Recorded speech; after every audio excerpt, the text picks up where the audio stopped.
I'm Brendan Glines, And I'm Braden Rotier. and our play is entitled The Tragedies and Triumphs of Homesteading in Hardin County. The Homestead Act of May 20th, 1862, which granted 160 acres to anyone willing to farm the land for 5 years and could pay a $5 filing fee, inspired many homesteaders to move west. The homesteaders endured many tragedies and hardships, but what they went through led to unbelievable triumph. Our parents and grandparents now live on lands that were settled by the homesteaders. Because of the homesteaders' courage and perseverance, we have settled the West, towns have been built, and life has become easier. I will be portraying my great-grandfather, Kenneth Bergduff, who first homesteaded on the land that I live on today. And I will be portraying Miles Jacobs, the person that lived on the land that was originally homesteaded by Ophelia Johnson and that my grandparents live on today. Hey there, Kenneth. What can I do you for? I was just wondering if we could talk about old times. My grandson is really interested in how we lived back then, and I could use a few of our stories. Yeah, those were the good old days. They were rough, but boy, were they worth it. Do you remember that blizzard back in 1949? Yeah, I remember them winds that got up to 60, 70 miles an hour. And it was recorded up there in the Black Hills, it snowed about 50 to 60 inches. I'd say we had about the same here in Hardin County. You know, the Army had to drop in hay bales from planes just to feed our livestock, and the disaster response team had to come up here and stay. You know, it left our economy on the brink of collapse because people were losing anywhere from 10 to 20% of their herds because they would freeze to death or die from sickness. Well, lucky we didn't freeze to death. Yeah, ain't that the truth? Thing I do remember about them thunderstorms out here in the west, they sure were more tragic and challenging since there were hardly any hills to break up them storms, and when no rain came with them storms, farmers were devastated. They relied on that rain to help make their crops, gardens, and sometimes livestock grow. Didn't happen that often, but cattle could get struck by lightning during the storm. Yeah, you know, even them small hills we had around, boy, were they a lifesaver, because in the places without the breaks, there's nothing to stop them storms from coming over the hills. You know, when the storms brought lightning without any rain, lots of fires started, and the wind didn't help that either. I remember when the wind tore the crops right out of the ground. We're lucky we even had crops and there was no rain. Yeah, and the wind was sure hard on people living in sod houses, too. You know, a lot of them folks didn't have trees to build houses, so they'd have to use mud bricks. It was a lot harder for some because they didn't have the right skills or tools for the task. And the people, they were always getting sick easily because all that dirt falling from the ceiling. And the critters were always getting up in there, too. Any house was a good house in locust season, though. Locusts, we're lucky them buggers is extinct nowadays because that storm in 1865, a lot of people told me that it did a lot of damage. Based on newspaper stories I've heard, they came in storms nearly a mile high and 100 miles wide. Locusts ate anything in their path. If you had coals on the line, they were gone by the next morning. By the time they were done with the fields, they were as brown as the dirt and as dry as the sun. Didn't have to feed the chickens because they were always eating all the locust guts off the ground. Their eggs tasted awful, though. Yeah, they sure did. My grandson is really interested in how we lived back then. I went to show him a few pages from my journal, but they were all wet and ruined. I always knew you took good care of yours. Yeah, you know, one of mine is right here, actually.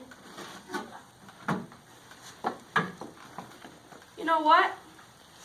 You go ahead and tell your grandson he can keep it as long as he promises to take good care of it. Okay? Okay. See ya. See ya.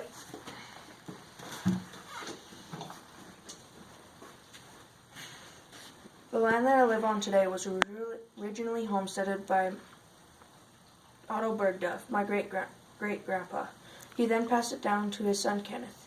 Kenneth then passed it down to Gerald, my grandpa, and he now owns the land today. Many of the hardships they went through was scarlet fever, blizzards, and thunderstorms. Sometimes children had to get jobs to help provide for their families. My family had a trading business to help get by. Hey, Grandpa. Hey, I have a surprise for you. Oh, yeah? Yeah, do you remember my friend Miles Jacobs? Well, he's a homesteader like me. Many of the sicknesses, deaths, and other hardships he went through, I went through too. That's his journal. He told me that you could keep it and use it if you promise to take good care of it. Oh, I will. Hey, next time you see Mr. Jacobs, could you tell him I said thanks? Sure thing. Okay. I'll see ya. Don't forget your coffee. Thanks.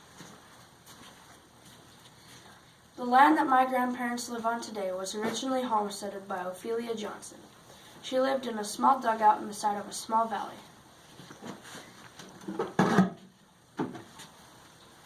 This 1888 Winchester 30-06 belonged to her. I found it near the dugout that she lived in. From Ophelia Johnson, the land was passed to the Jacobs family, Ethel and Miles. They had it and then passed it down to their kids. 1/2 going to their son Guy, and 1/4 going to each of their grandkids, Don and Alicia. From the Jacobs, they sold it in 1970 to Dean and Floyd Olson. They had it for 7 years, selling it in 1977 to Raymond Wolf for $375,000. He sold it later that year to Painter Incorporated for $425,000. That is when my grandparents lived on the land, and they still live on the land today.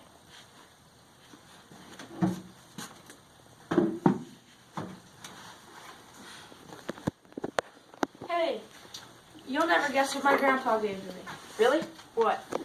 He gave me his friend's old journal. He said that we could read it as long as we promised to take good care of it. I know your grandparents were homesteaders, and I was wondering if you maybe want to read it with me. Sure. Look here. Today, June 2nd, 1911, tornado passed about 5 miles away, ripped all the trees and crops right out of the ground.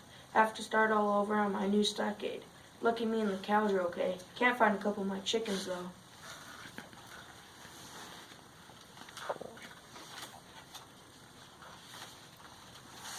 Whoa, look. Today, that raccoon was back. He tried to eat the chickens again. I wasn't going to let him. I grabbed my gun and shot him. I hope that sends a message to all those chicken-eating varmints out there. These stories are great. Yeah. I wonder what inspired all of these risk-takers to move west. I heard that Daniel Freeman from Ohio, he was the first homesteader to ever file his claim. He filed it in January 1st, 1863. Inspired many people to take the risk of pioneering the West. You know, my grandpa told me that a lot of the homesteaders wanted to be the first in their families to own land. I bet many of them wouldn't have been able to own land if it wasn't for the Homestead Act. Probably wanted a better life for the descendants like us. If you think about it, we're the triumph of the homesteaders. Many of the towns, ranches, houses, and families that have been built have been because of them.